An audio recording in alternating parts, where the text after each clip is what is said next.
Don't forget to subscribe, turn on the notification bell and to check out the join membership option.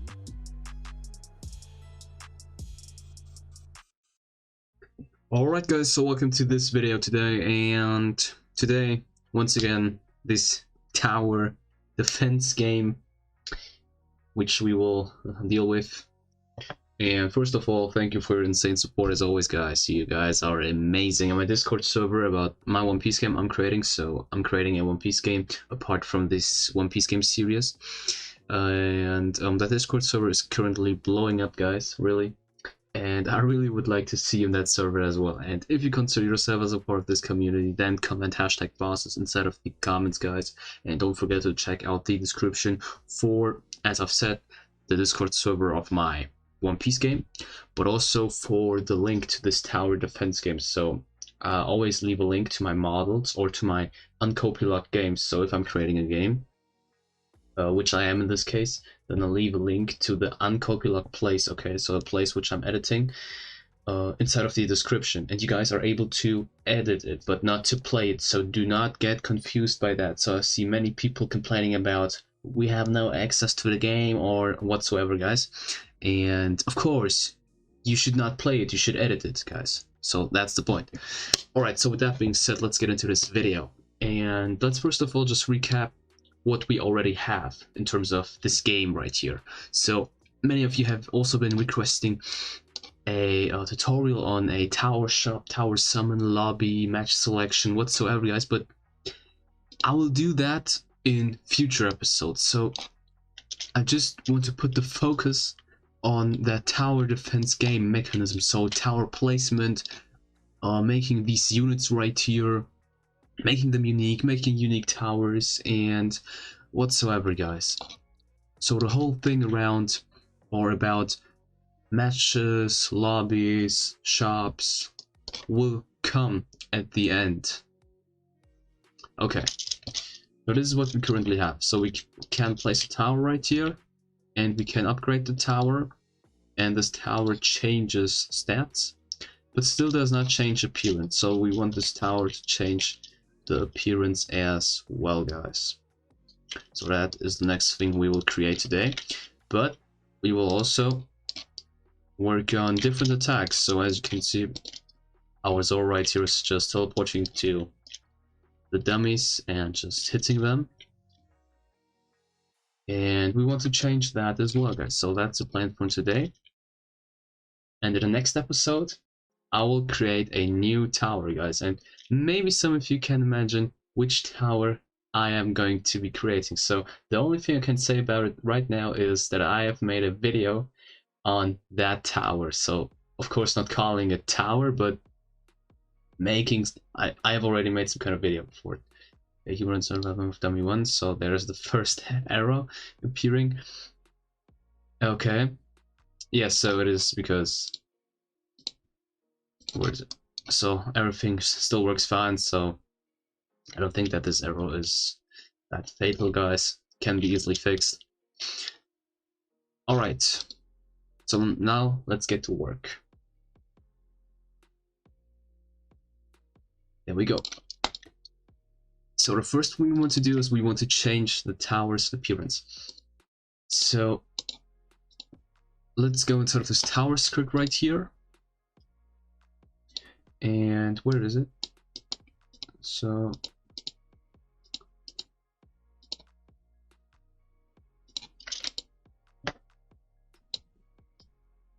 tower value. So I still need to get into it.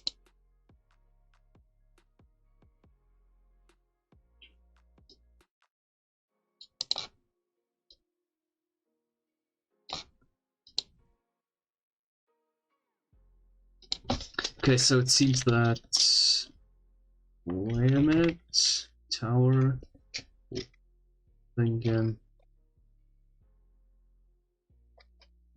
Nice.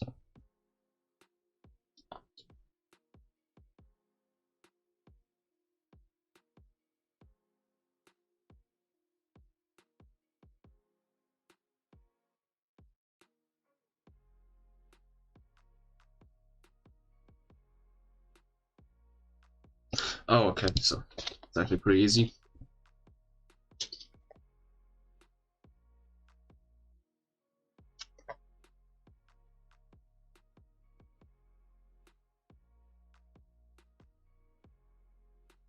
Okay, so in order to understand this whole script, or to understand that part, I recommend watching my previous tutorial, so if you haven't done that, so there's no point in continuing with this video when you haven't even watched my previous one, guys, so I strongly recommend you to watch it first of all.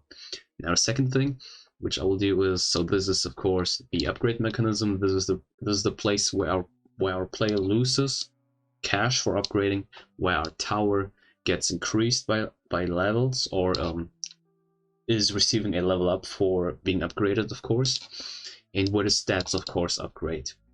And what I'm doing down here is I'm just checking if our tower is our Zoro post TS. So if that's the case, oh wait, I think that we could even do this in some kind of automated way. Let me see, guys.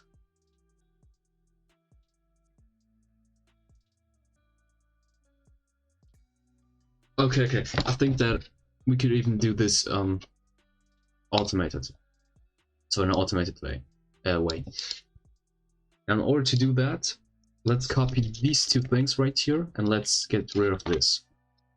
So this, of course, loops through this table which I've created, which I've explained in the previous video, so I'm not going to be explaining it in this one.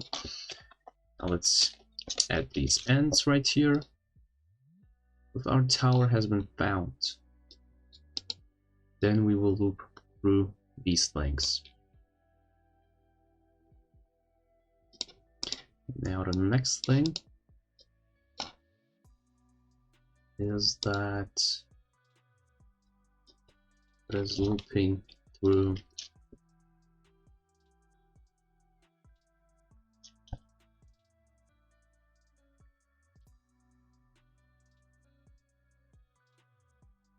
I think that we could even get rid of this because wait, let me first of all just check something very quickly.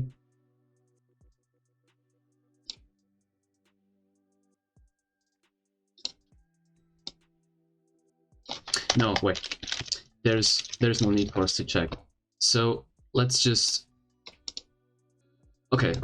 So excuse me, guys. So now I've got some idea on how we could proceed. So we want to change the close, of course.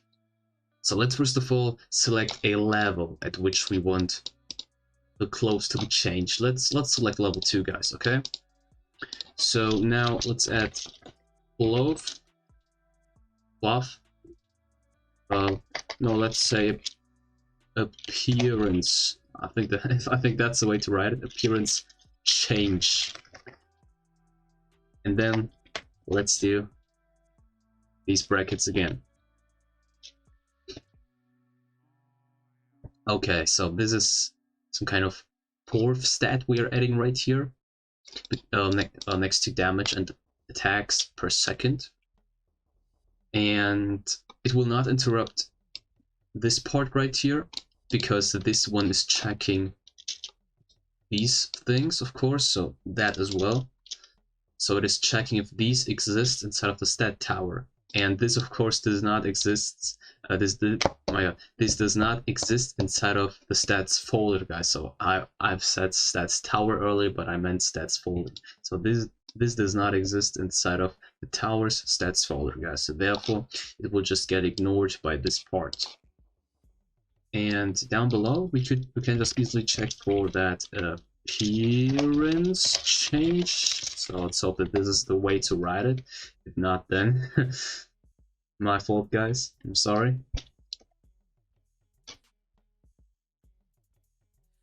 So if our script encounters one of these, then we want the shirts and pants to be changed according to what's inside of these brackets. And the way to tell a script or to put something inside of these brackets, so the way for that, or to do that, so I will show that in a minute, guys. Okay, so let's make our first entry right here, which has, or which needs to look like this. Okay, so just copy this. So shirt is our first entry, and instead of these two things, we will put our shirt ID we desire for our Zoro to be applied. If that was, so I'm not even sure if that was correct English, but okay, now we will do the same for our pants, of course. And yeah, so we just need to find some shirts and pants IDs for that. So let's quickly do that. So let me just take a look first of all. Now, as we can see, or as you can see, this is our template ID, or URL to be exact, and this is our ID. Okay, and now we want to separate the ID from the rest. So just copy the rest right here and paste it instead of these things. And now our ID at the end is missing, and in order to find an ID, you'll need to go to the Roblox catalog on the Roblox website and find some clothes which fit to your Zoro tower or to your tower on which you're working on. So I'm not sure what kind of tower you guys are doing. So I will do that for the Zoro tower, of course. So you will need to do that first of all. Now, I will be doing that, and I will be pausing the video at this point just to get those IDs and to proceed, guys. So see you in a minute.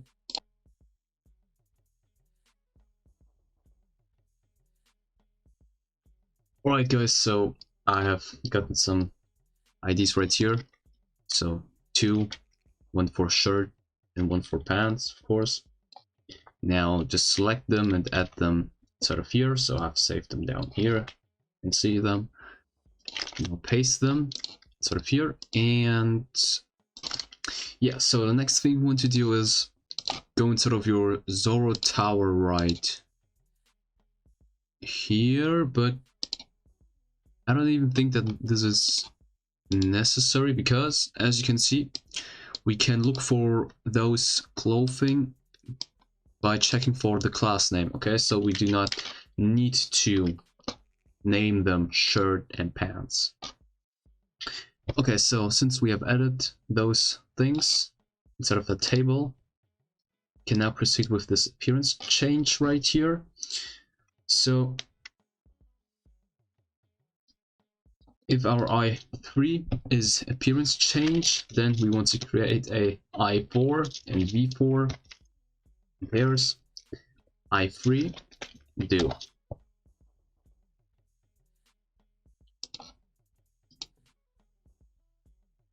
And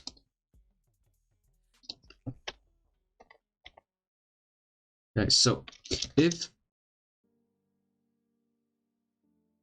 where is it? Value 2 errand find first child of class. So is that even a thing? I think that there was something called find first child of class. So let me just take a quick look at that.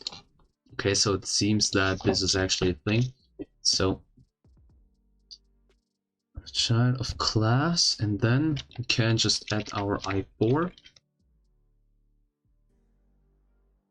Then okay, so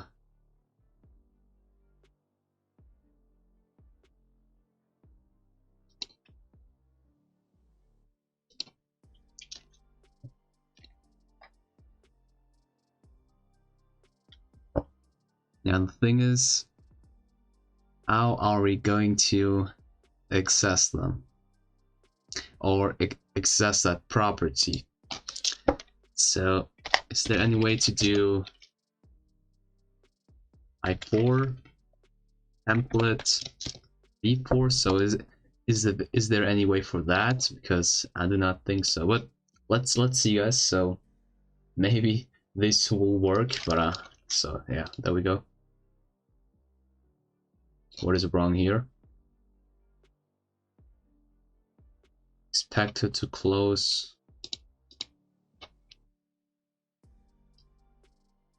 rinse.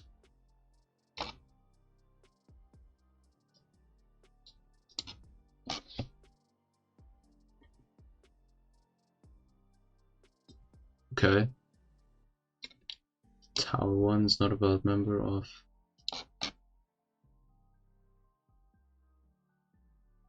Okay. Interesting.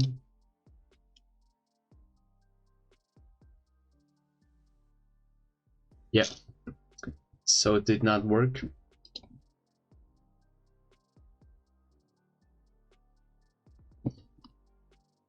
Alright, so we actually need to name them. No, we do not have to. If I4 assert, then shirt template equals v4. Else if I4 pants, then pants template, and there we go. So this should work now, guys. So let's check this out.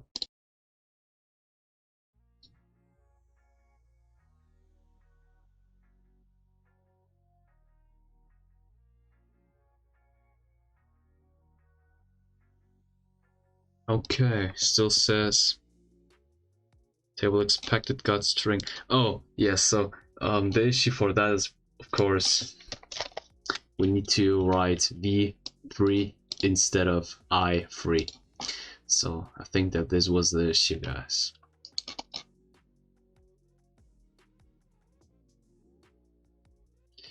Okay, so Birds of Pants actually changed, but for some reason he's naked. Okay. Why is this happening?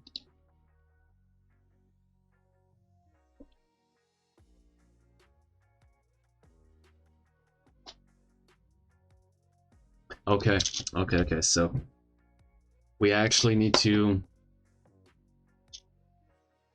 get rid of these parts right here, so it seems that Roblox converts these IDs to shirts by default, so including that link probably breaks that mechanism.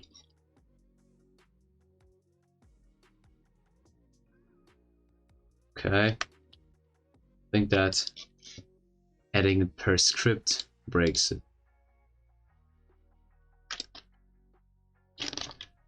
So how about we add these without putting them inside of a string, so actually treating them like IDs, like numbers. I think that this should work well, so let's see. Okay, so it still does not work. Okay, quite interesting. So why does this not work, guys? Okay, so pretty weird. So it is not able to convert it when the ID is given through a script, but when I try to manually do it, it seems to work fine. And so there is another alternative which I see into this, and this is of course by,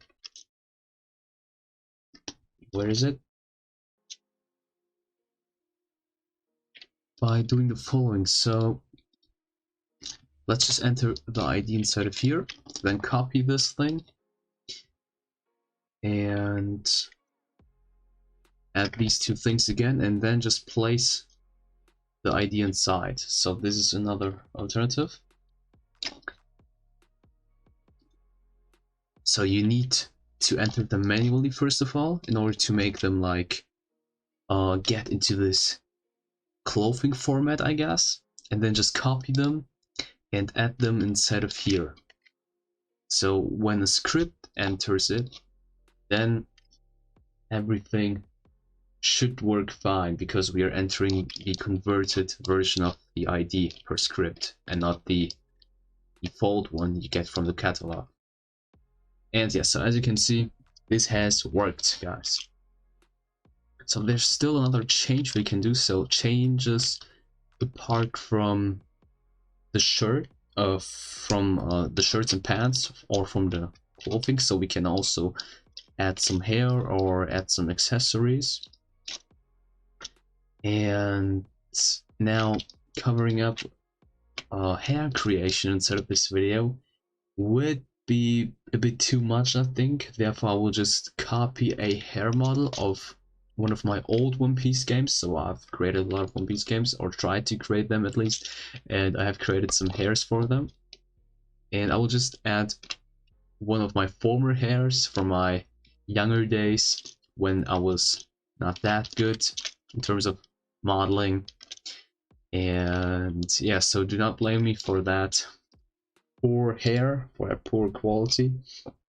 And I will just add it, guys, so I don't think that I will be using it in any future project of mine, so it is okay. Now let me copy it from my old place inside of this one, and then show you guys how you can add new accessories, new hair to your hour.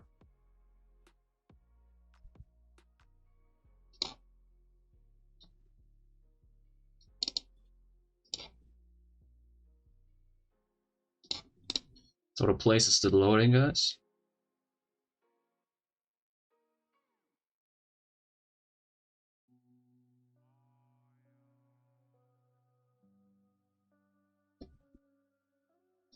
Okay, there we go.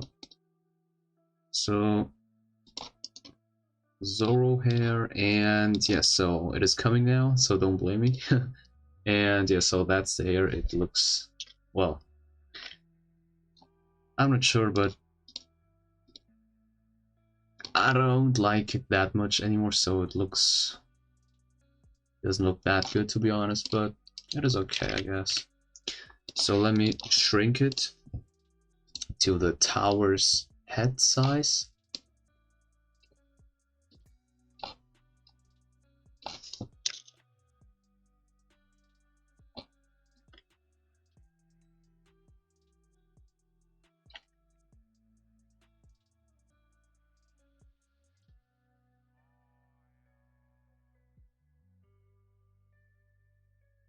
If you want to see a video on how you can create hair in Blender, which does not look like this, okay, so if you want a tutorial on how you make hair which looks like this, then just comment it, okay, guys. So I'm not sure if you are going to if you're going to like this one, but I do not like it anymore, and I think that I can make better hair today. So that's at least what I think. And if you want to see my creation in terms of hair, then I can recommend you to check out my Discord server for my One Piece game. As I've said, I will frequently post sneak peeks there, which also include hair or hairs or other things, okay? So this is the hair model. Well, it is okay, but it is not that great, to be honest. And now, once you have shrinked your hair, just put it inside of something else in this model right here, and then put it back. So like change the parent of it so it positions differently when you re-edit as it does right now. Now you can just play around with the positioning.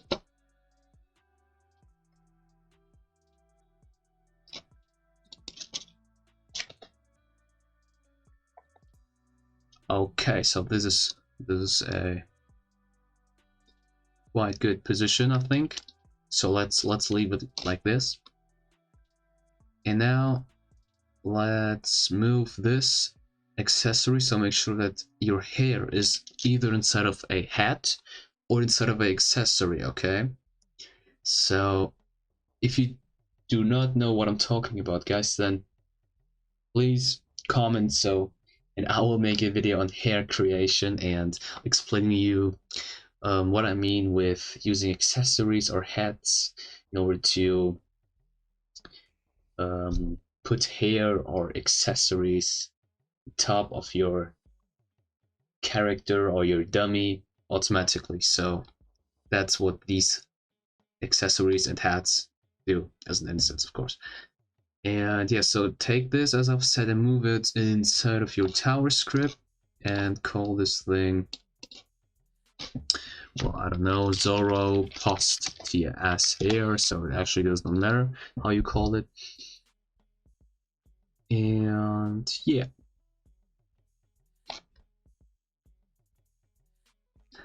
So if you want to add hair as well, then make another entry right here and call this thing hair. And then an equal symbol equals whatsoever and make it true.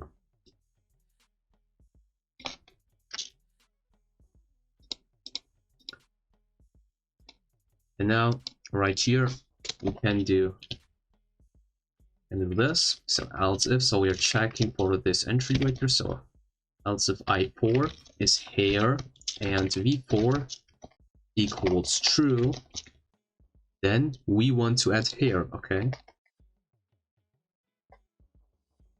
And where is it? So this is our character's name right here.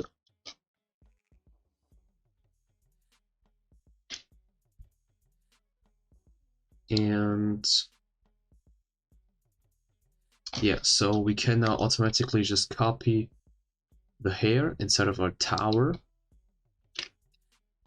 without checking for anything,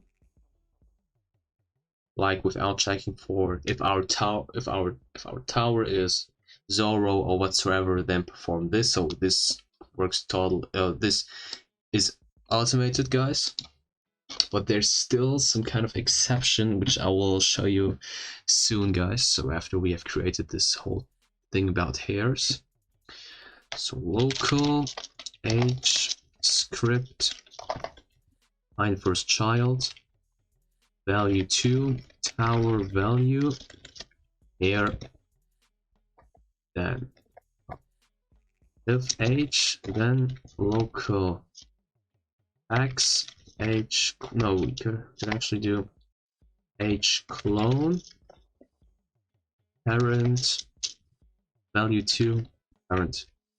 So we could do this. So I will of course go into a further explanation of what these things do. So you just need to know that this thing copies this hair, this accessory instance inside of our tower, means our tower receives hair. But there's a problem to that. So I've said that this is totally automated, but there's a problem, okay? And maybe you guys already know what the problem is, but let's just take a look at it. So if I place my tower right here, and if I upgrade it, then the shirt of course changes, and we receive our hair, but we still have our headband right here. And that's the point where this whole thing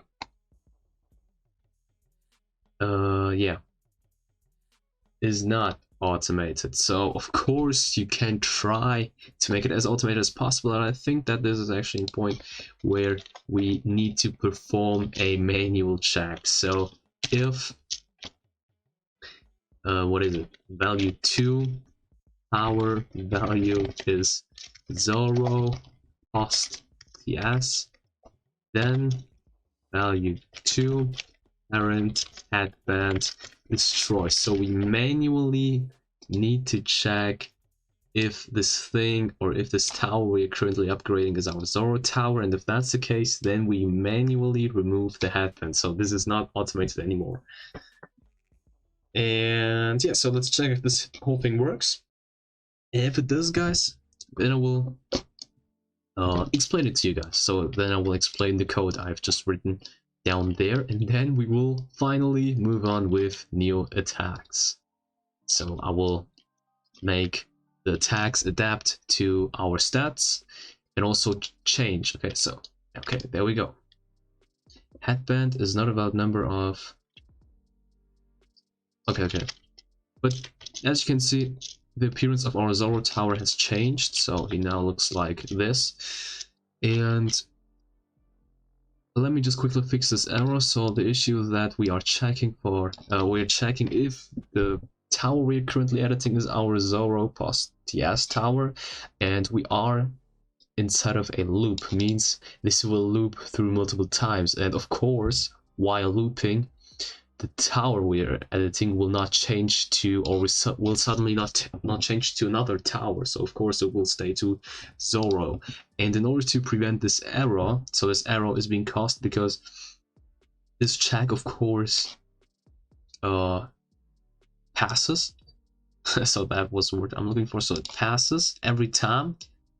And now the first time, of course, the headband gets destroyed because the headband is still a valid member, so because it is still available inside of that model. But after it has been destroyed, it of course does not exist. And when looping through this whole thing for a second time and reaching to this point, this will of course fail because you're trying to access an instance which has been destroyed and therefore does not exist. So there are multiple ways to prevent this. We can either check for it up here, or we could do find first child, or wait for... Okay, so I think wait for child would not be a good solution for that, but I think that this should work. But I think that the most safe way is doing both. So we're checking whether this headband still exists, and if that's the case, then we destroy it. So that's the way on doing that. And now let me just quickly go through everything in this part, so the rest should be known to you guys from my previous video. And yeah, so of course our I3 is this, no, wrong example, this, or this, okay? And we're checking if our I3 is called appearance change, which it is right here. And if that's the case, then we will loop through this whole thing again. So our I4, so we will receive a I4 and V3, and of course I4 is this, and V4 is this, and we are looping through V3. So when this is our I3, then this, so everything inside of these curly brackets, where is it? So till this point becomes our V3. So it makes sense, guys. So we are looping through that. And what we are doing right here is we're checking inside of our tower's character or model. So inside of this, okay, we're checking for an instance which has either shirt, pants, or hair as class, okay? So shirt and pants are valid classes, but hair is not. But this does not matter, so it just checks for it and does not throw out an error. So it cannot differentiate. So is that the correct verb? Verb. So it cannot differentiate between these classes. So we'll check for a class named shirt. So we'll start at this point. This is a folder. It will proceed. So this is a pants. Then it will proceed again, and then it will reach the class called shirt. And if that's the case, so if it has found something which belongs to the desired class, then we could have like just copied this and then tried to change the template, but unfortunately the property is called shirt template or pants template, And I'm not sure if we are able to access a property by well, doing some kind of mixture of strings. So like I4, so when our I4 is short, and like adding a template behind of it, and then trying to reference this as a property. So I'm not sure if this works, but I do not think that this will work. Therefore, we will need to check for the classes again in order to either say, okay, we're referring to the shirt template, or we're referring to the pants template. So this issue would not happen if Roblox would have just named them template instead of pants template or shirt template. Okay. And what we're doing right here is we are accessing either one of these. So it depends on what our I4 is. Then, of course, we're referring to a shirt template or the pants template, and then making them equal to our v4 means this becomes our v4, and our v4 is either this and this, so the template at the end. Okay, now we proceed again. So our I4 can either become a shirt, pants, or hair. And that's the next thing we are doing. So remember, it was hair equals true. So if our I4 is hair and V4, so the thing after this equals symbol. So in this case, true. So if our V4 is true, then we will refer to the hair, which is located inside of this tower, okay? So there is a certain name all of the hairs need to have. So they need to have this hair at the end, as this thing does, and in front it needs this, so the name of the tower, including all of these characters. So this great Z character, this great P character, those two characters, those space bar gaps. So it needs to be exactly written down as it is right here, and needs to have the hair directly after. So it looks for that, and if this exists, so if this hair exists, then it gets cloned and put inside of our tower's character, or inside of our tower's model. And this is the manual change which I've just talked about earlier, so I don't think that I will need to go deeper inside of this, so I've just explained it to you guys. So this obviously just creates the parts which we do not want to have in our newer appearance. In this case, the headband, of course. Alright, so that's it with changing the appearance. Now let's move on with the attacks, guys. So let's go inside this control script. And there we go. So this is our attack script, as you remember, hopefully. So let me just take a deeper look inside of this. And yeah. Okay. So let's create a function, guys. Attack 1. And then copy this whole thing right here.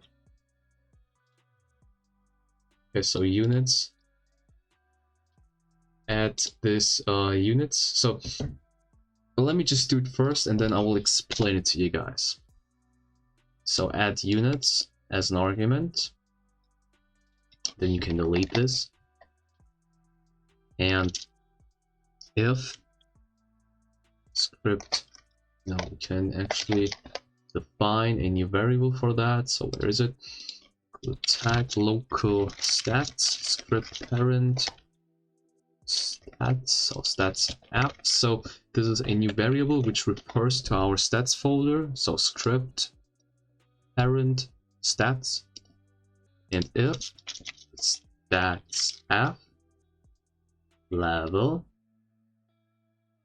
value equals 1, then the tag 1 as a function is being triggered. Else if stats app level value is greater than 1, then the tag 2 is being triggered as a function. So tag 2 does not exist at this point, therefore it has this orange outline right here. So let me just quickly create it. So function tag 2 units, there we go. Okay, so this is our attack 1, which obviously is the attack when our tower is still at level 1, and so this is the attack for our tower when it has reached a level which is greater than level 1. Alright. Where is it? So tower level damage attacks per second. So let me just first of all try to add this attacks per second thing. So our attacks per second define how many attacks are being made within a second. So in order to implement them right here, we will need to change the amount, or we need to implement it right here. So force 1, which stands for our second, multiplied with the amount of attacks per second. So you remember we had 2 inside of here, and if we now have 1 multiplied with our attacks per second, which is 0.5 right now, then this would still be 2. No, wait. I mean divided by 0.5. So this would be 2. Now imagine that our attacks per second would be at 0.25. Then we would have 4. Okay? That's the way on how you implement this. So where is it? Okay, so if we would have put 1.5, so divided by 1.5, then we would have 0.6666, etc., guys.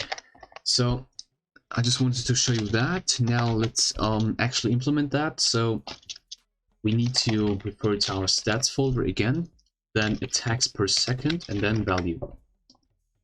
So this is the way on how you implement the value right here instead of here.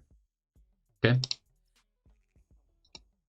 So this is the time the tower needs to wait in order to be able to attack again.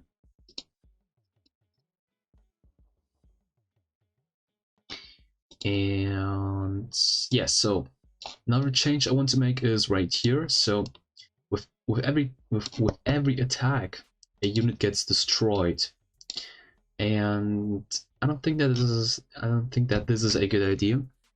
So we have this damage stat right here, which should be used right here. So I think that we should do units. So deal damage after, so let's make tower deal damage instead of completely destroying those units. So let me just take a look. Okay, so units, humanoid, take damage, stats app, damage value. So now our tower deals damage depending on what kind of value it has at this stat right here. So we can add some kind of factor right here. So multiplied by map random 2 to 3, just to make this more randomized, you know. So let's first of all just test this thing out without upgrading anything. So once we upgrade, attack 2 is being played or is being used, and attack 2 is still empty, therefore it will not attack anything. So let's just take a look, guys. We can play around a little with the stats, etc. So do that quickly. Stats, so let's put attacks to second to 2. And let's put damage to 100. And literally one shot. So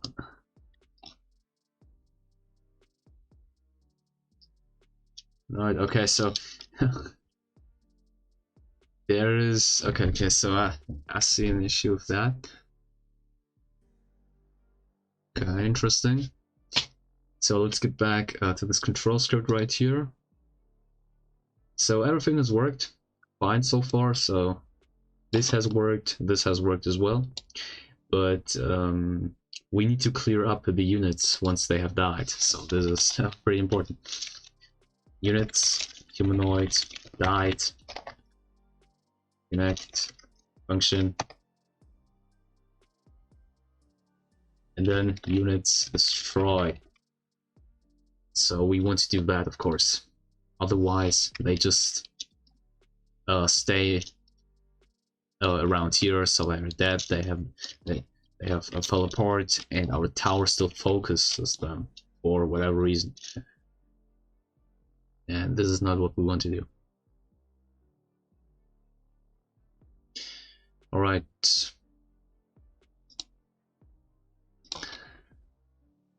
So now let's create our second attack. So I have thought about creating some kind of sword cut, so kind of mesh maybe. So, well, not a mesh, because making a mesh now would consume too much time, and we have 30 minutes left, guys.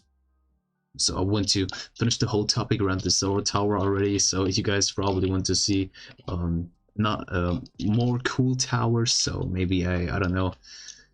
Well, I'm not gonna say anything at this point, because it would tell you guys what the next tower is going to be. So let me just create this sword cut I was talking about.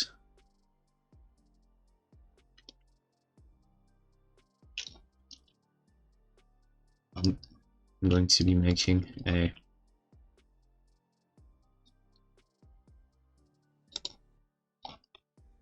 okay, so I'm going to be working with solid modeling, as I did while creating the headband for our Zoro tower right here.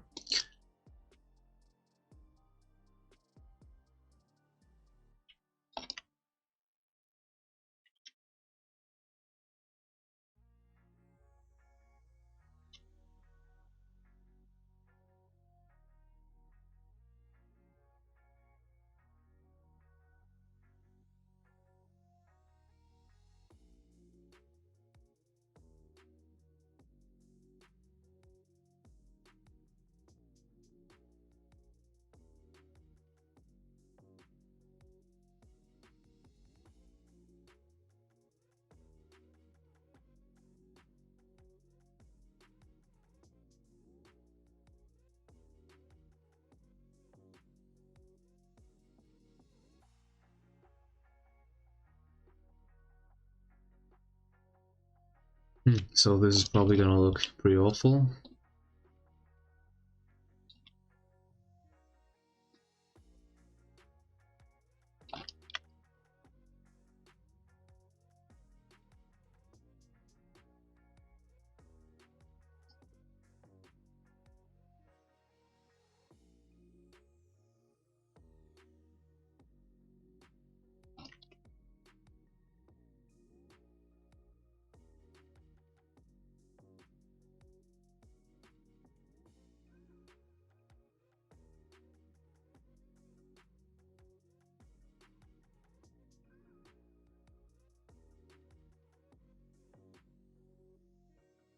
Okay.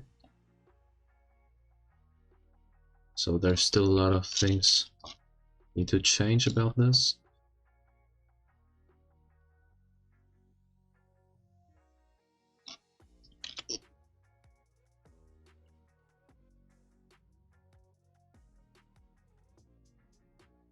So make this a negate, then select both, make this a union.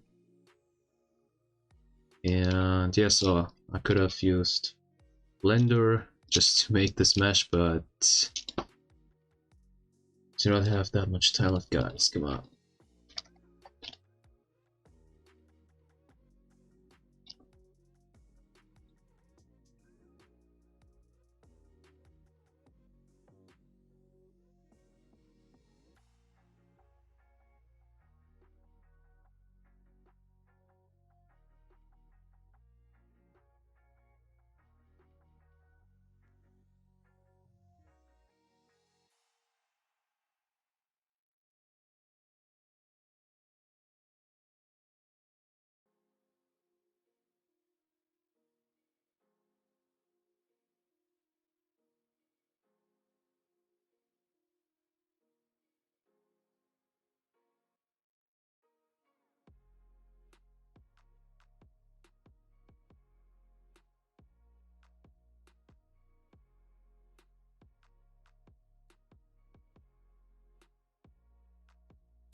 Okay, so let's just use this so it does not have to look that symmetrical, that nice. So it actually looks pretty bad, to be honest.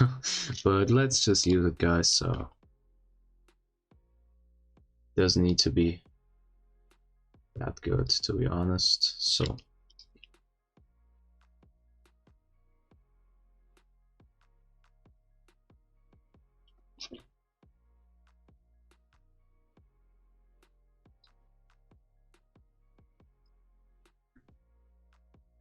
okay, call it slash. Let's put it inside of our replicated storage right here. Let's call this thing Zoro slash. And we want this slash to be fired towards a unit. So that's my plan for the second attack. Let's get back to this control script right here. And we want those animations to be played, of course. So we want the idle animation to stop, and we want the attack animation to be played. Okay. Now we want to, first of all, make our tower face to the direction of the unit. So in order to do that, use script. So we create a new C frame for that,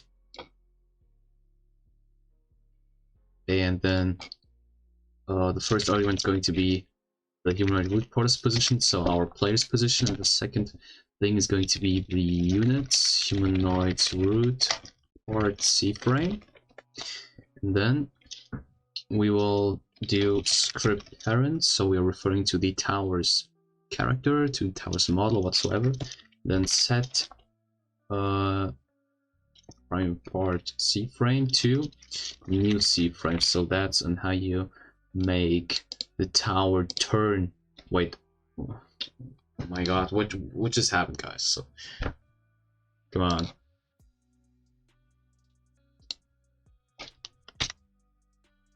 So let's see if this has worked, guys. Let's hope so.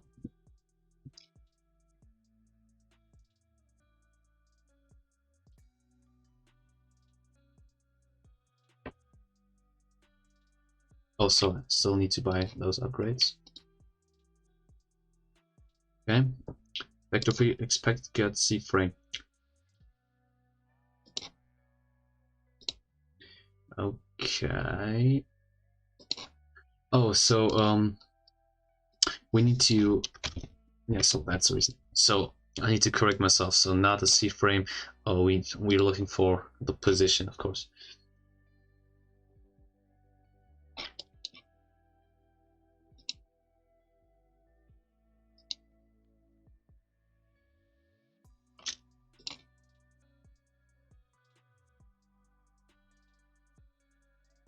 Yeah, so it turns towards the unit which is coming, which is very good. All right, so the next thing we want to do is we want to clone that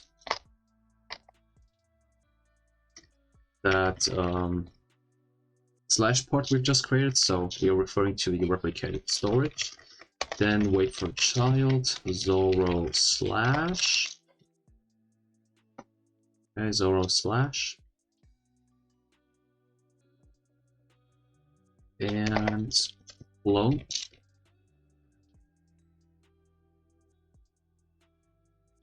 X C frame is equal to our C frame right here.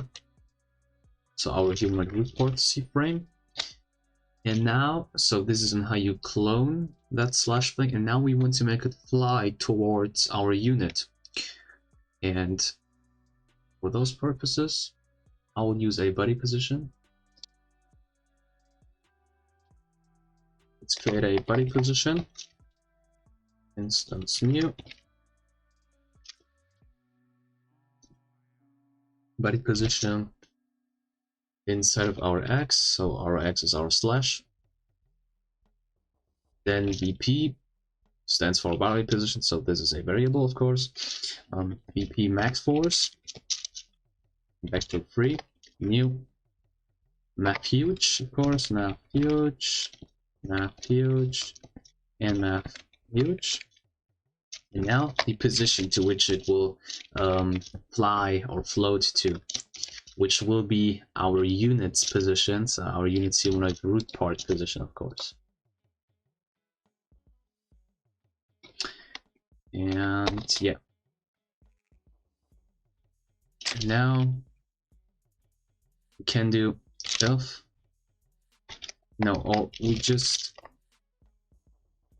well, I'm not sure. Let's wait a couple of seconds. So let's wait. Come on, delete it. Let's wait 1 second and then deal damage. So where is it? So take damage and then this thing, of course. And then X destroy. Then yeah. So let's actually remove these. Don't need them.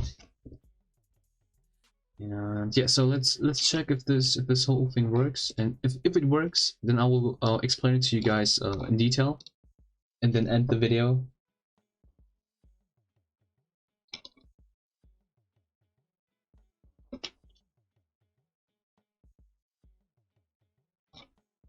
There we go. Let's upgrade it.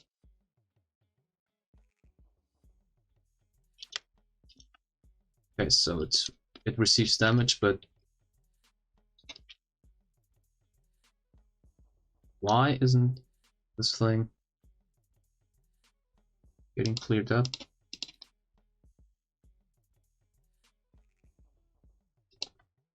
Okay, so I see the issue here.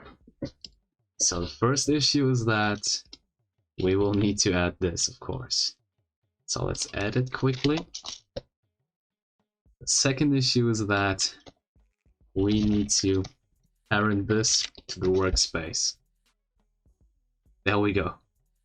Now this should work fine. Or at least I hope so. Let's upgrade this thing. There we go. So 30 damage. And let's go. Yeah. So it flies towards those dummies. but it needs to be rotated, so we do not want this thing to look like this, or to be rotated this way. So let's quickly do that. What is it? So C-prime angles 0 at 18 0. Let's hope that this works.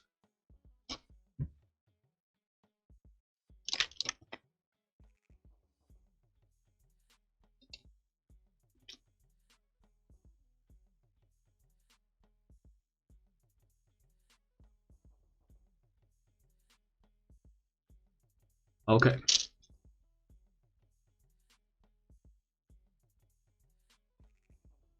Yeah. All right. So this works now.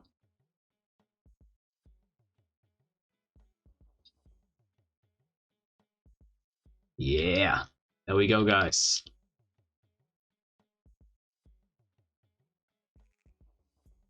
Now, there's still a thing I really would like to do. I would like to change the range. Okay, so that's still a thing I would like to change, because the range currently is at 15, I think. Yeah, would like to change that, but I think that I will find another solution for that. So let's just cover up cover up that in the next episode if I don't forget that. But let me just try to explain this to you guys. So this was here before, as you see, and now there's this thing. Okay, so let's just go through that. So first thing, stats f. So stats f is a variable up here which refers to script. Where is it? So script, which is this thing, parent stats, so which refers to our stats folder. Okay, stats f level value, so we are referring to the level thing and then to its value, and then we're checking if the value is currently at 1. If that's the case, then attack 1, which is a function, will be fired or will be triggered, passing the unit which is targeted. Okay, now let's first of all yeah, so let's go through this function. So this is our attack 1 function, and this is the unit we have passed, and it still almost looks like the same attack script we had in our previous episodes, with the slight difference that we have changed that the units get destroyed instantly. Okay, so now they only take damage depending on the damage value inside of our stats folder, multiplied by a random number which is either 2 or 3. So you can of course change that if you want to, so you can remove it, but then your towers would make less damage, of course. And then there's this thing. So wait, up here first of all, so we are referring to the unit's humanoid, and then using this function right here, so take damage, and then applying the number of damage, which is something made out of our damage value right here and the number I've just talked about. Now the next thing, we are referring to the unit's humanoid again, and then this died event. So if the humanoid has died after this damage was applied, then the unit gets destroyed, in order to prevent what has happened earlier right here and here, I think. So when there's like a unit which is dead and has fallen apart way, then the towers still target them, and we do not want this to happen, because those towers should obviously target units which are still alive and can harm this building right here. So those dead units need to be cleared up, which happens right here. Other than that, the rest is still the same. Okay, now we're doing another check. So if this check fails for whatever reason, then we check if the level value is above 1. Means we are level 2, 3, 4. And if that's the reason, that's the case, I mean, then attack 2, which is a function as well, is being fired or triggered or whatsoever, passing the unit again. So our second attack takes place. So for that, we stop the idling animation of our tower and then play the attack animation, which is that slashing. And instead of teleporting and then slashing or attacking the unit directly, the tower first of all, so we are first of all creating a new C frame right here, so a variable which holds a C frame, which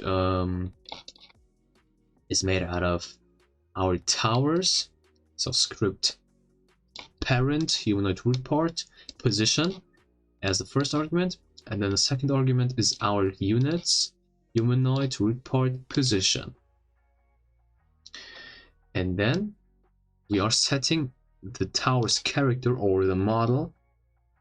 So we are calling this function set primary part C frame and then applying our new C frame to it, which is turned to the unit's position. Okay, so this makes the tower turn to the unit's direction. Now the next thing right here is we are creating a new variable x, which stores a clone of the Zoro slash we have created earlier, and which is located right here inside of the replicated storage. For that, we will of course need to access the replicated storage by doing this, and then wait for child, then the name of our instance right here, which is Zoro slash, then we perform a clone on it.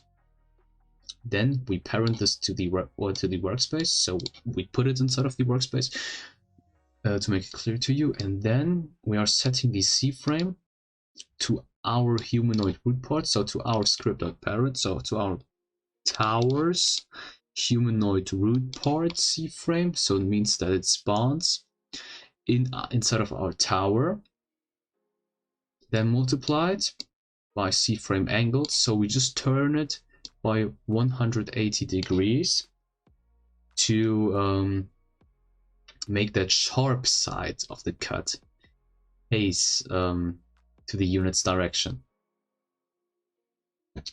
Okay, and so we have spawned it, we have put it to our tower. Now we need to make it fly towards the unit, and in order to do that, we will make use of our body position right here. So we are creating another variable instance, and which carries a body position, so instance new. So we are creating a new instance which is a body position and which is located inside of our Zoro slash.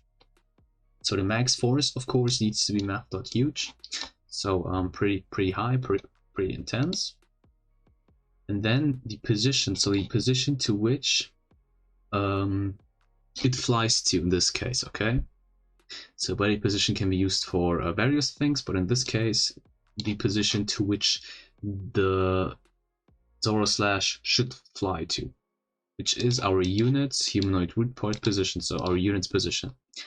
Then we wait 1 second because we expect the Zoro slash to arrive at the unit by 1 second.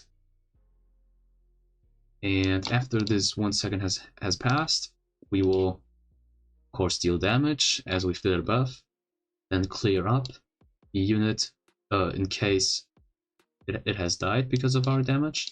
Then we destroy X, which is our Zoro slash, and stop the attack animation and play the idle animation again. Yeah, so that's to that. And now right here, so we had wait 2 formally right here. Now we have 1 divided by stats f, so stats folder text per second value. So this is 0.5 and 1 divided by 0.5 is 2. So this thing is 2 when our tower is level 1, or our attacks per second is 0.5, which is the case when our tower is level 1. Okay? And once our level increases, our attacks per second increase as well. And then we have a different outcome right here. Means less seconds to wait between 2 attacks. Alright guys, so that's it with this video. If you have enjoyed it, then please leave a like, subscribe, and if you subscribe, turn on the notification bell, share this video to all of your friends, check out the join member option, guys. Give me feedback, comment something, check out the description for this unpopular place to edit it, or to check out my Discord server of my One Piece game I'm creating for you guys. And yeah, so that's it. Take care, guys, and see you in the next video.